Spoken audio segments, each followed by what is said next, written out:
Tere tulemast Hakkab looma koolide unistamispäeva koolitusvideole. Suur aitäh, et sa siin oled. Selles videos anname sulle vajalikud juhised, kuidas unistamispäeva korraldada, kuidas klassijuhataja ja koolide unistamise koordinaator seda päeva planeerima peaksid, mis on unistamisjuhi roll terves protsessis ning milliseid vahendeid teil selleks päevaks vaja läheb. Kuidas sinu kool saab koolide unistamispäeval osaleda?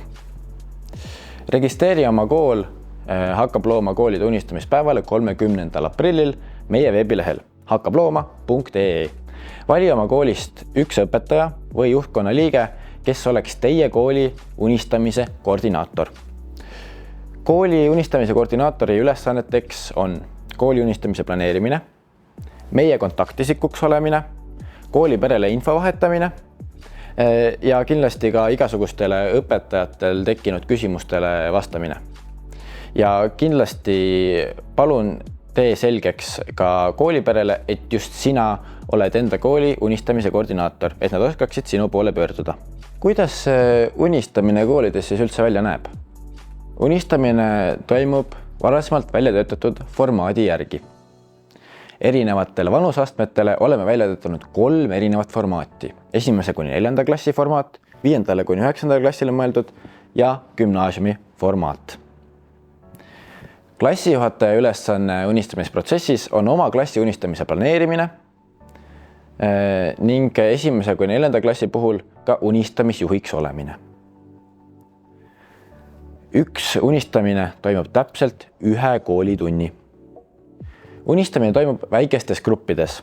Grupis unistamise eesmärk on see, et õpilased jagaksid oma unistusi üksteisega, õpiksid kuulama ka teiste soove unistusi, õpiksid mõistma erinevusi, aga leidma ka seda ühisosa, mis on see tuleviku nägemus, mis on nendel kõigil ühine. Samamoodi arendab unistamine ka empaatiavõimet. Aga milline see unistamisformaat välja näeb? See on väga lihtne. Unistamisformaat koosneb küsimustest, millele tuleb siis oma grupiga vastused leida. Ja erinevatel vanusastmetel on erinev arv küsimusi. Küsimuste vastused tuleb sisestada Citizen.OS veebikeskkonda. Klassijuhataja roll unistamisprotsessis. Erinevates vanusastmetes on klassijuhataja roll unistamisel väga erinev. Kui sa oled 1.–4. klassi klassijuhataja, siis oled sina ka ühtlasi ise unistamisjuht, mis tähendab, et sa võid ise unistamisprotsessi oma klassiga läbi. Enne unistamist. Esiteks, otsi endale abilisi. Edukaks unistamiseks ei tohiks ühes unistamisgrupis olla rohkem kui 15 õpilast.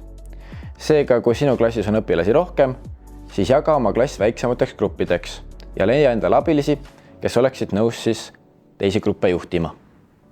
Kui abilisi ei leia, siis ära heida meelt. Võite unistada ka suuremates gruppides. Samuti on igasse gruppi vaja ühte kirjutajat appi, kes siis paralleelselt unistamisprotsessi käigus sisestaks grupi vastused Citizen.OS keskkonda. Sinu ülesanne on ka igasse gruppi üks kirjutaja leida. Unistamisjuhtideks ja kirjutajateks võivad olla teised õpetajad, mõned koolitöötajad, mõni lapsevanem, vilistlane, praktikant või näiteks gümnaasiumiõpilane, kellel parasjagu endal tundi ei ole. Teiseks, tee endale Citizen.OS keskkonda konto. Selle kontoga logid unistamispäeval iga unistamisgrupi arvutis unistamiskeskkonda sisse. Videojuhend sellest, kuidas kontot teha, on üleval siinsamas hakkablooma.ee veebilehel. Kolmandaks, tutvu juba eelnevalt 1.–4. klassi unistamise formaadiga. Veendu, et saad sellest aru, kuid pähe õppima seda loomulikult ei pea. 1.–4. klassi formaadi saad oma kooli unistamise koordinaatorilt ning see on üleval ka meie veebilehel. Neljandaks, prindi igale unistamisgrupile unistamisformaat eelnevalt välja. Viiendaks, fikseeri klassiga unistamise toimumise aeg. Unistamine kestab 1 koolitunni. Üldjuhul unistavad kõik klassid 30. aprillil koolide unistamispäeval, 1. koolitunni ajal. kui see tund ei peaks mingil põhjusel teie klassile sobima, siis leia mõni teine aeg sellel samal päeval või vabalt ka mõnel muul päeval. Oluline on, et te kindlasti unistamisel osaleksite. 6.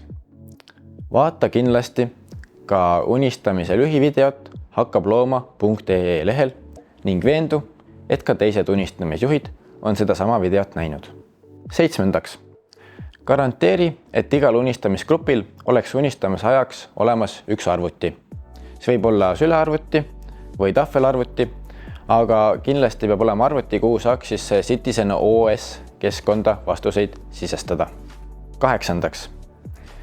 Veendu, et ka kõik teised unistamisjuhid ja kirjutajad oleksid oma ülesannetest teadlikud. Kuigi sulle võib tunduda, et neid punkte oli väga palju, siis ära muretse, need tulevad kõik väga loomulikult ja tegelikkuses sa ei pane tähelegi, et oled ise juba umbes 5 punkti täitnud. Unistamise läbiviimine. Järgi kogu unistamise vältel ette antud formaati. Samas võid formaadile lisada ka liikumisharjutusi, mänge, joonistamisülesanded või midagi muud, mis aitaks lastel paremini keskenduda. Veendu, et kõikide unistamisgruppide vastused saaksid Citizen OS keskkonda kirja ning ka ära esitatud. Soovitatav on järgida formaadis ette nähtud aega. Oluline on, et kõigi laste vastused saaksid kirja. Küsimuste korral pöördu oma kooli unistamise koordinaatori poole. Aga jäänud on veel üks väga oluline küsimus, et kes see unistamisjuht siis üldse on? Ja vastus on väga lihtne. Unistamisjuht on õpilane või õpetaja, kes juhib oma unistamisgrupi unistamise protsessi ette antud formaadi järgi. Kui sa oled 1. kuni 4. klassi unistamisjuht, siis prindi endale kindlasti ka ise unistamisformaat välja ja tutvu sellega juba enne unistamist. Logi sisse Citizen OS keskkonda ja anna siis arvuti kirjutajale üle. Esiteks, palu kirjutajal sisestada grupi andmed. See on siis grupi liikmete arv, kui palju on poisse tüdrukuid, grupi liikmete vanused ja siis linn või vald, kus teie kool asub. Lisaks on seal toodud ka mõned kohustuslikud väljad, kuhu tuleb siis sisestada unistamisjuhi enda andmed. Sinna tuleb taaskord panna unistamisjuhi vanus, sugu ja kohalik omavalitsus, kus ta siis töötab. Ja grupi unistamise pealkirjaks võib panna ükskõik mida. Võite ise valida, mis teie grupi sümbol on. Unistamine toimub anonüümselt. Seega on väga oluline, et kellegi nime unistamiskeskkonda ülesse ei kirjutataks. Unistamise alguses loe õpilastele ette sissejuhatav tekst, mis on formaadis toodud. See tutvustab Hakkab looma projekti, unistamise tähtsust ning sisaldab ka grupi kokkuleppeid, millest tuleb unistuse edukaks õnnestumiseks kindlasti kinni pidada. Nüüd algab see unistamise kõige olulisem osa. Unistamisformaat sisaldab 2 põhiküsimust, millele tuleb kindlasti grupiga vastused leida.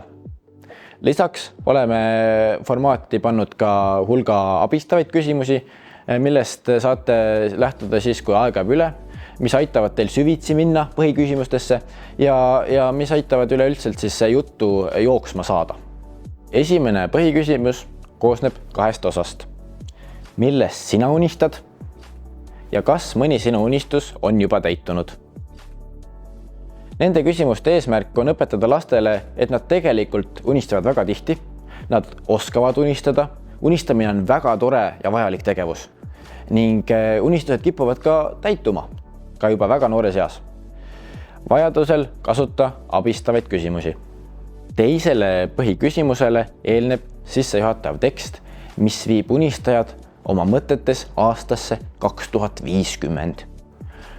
Loe see tekst neile ette, võid paluda neil näiteks ka silmad kinni panna selleks ajaks, kui nad oma mõtterännakul tulevikku liiguvad. Teine küsimus on taas 2-osaline. Esiteks, mida sa nägid ja kuulsid tulevikus ja milline on Eesti siis, kui sina suur oled? Nende küsimuste vastamise käigus unistavad õpilased päriselt, millises Eestis nemad tahaksid tulevikus elada. Milline see tulevik üleüldse välja näeb ja kes nemad tulevikus on? Selle küsimuse käigus tuleb oma kujutusvõimel täiega lennata lasta. Ja taas on toodud ka abistavad küsimused, mis aitavad seda mõttelendu kuidagi suunata.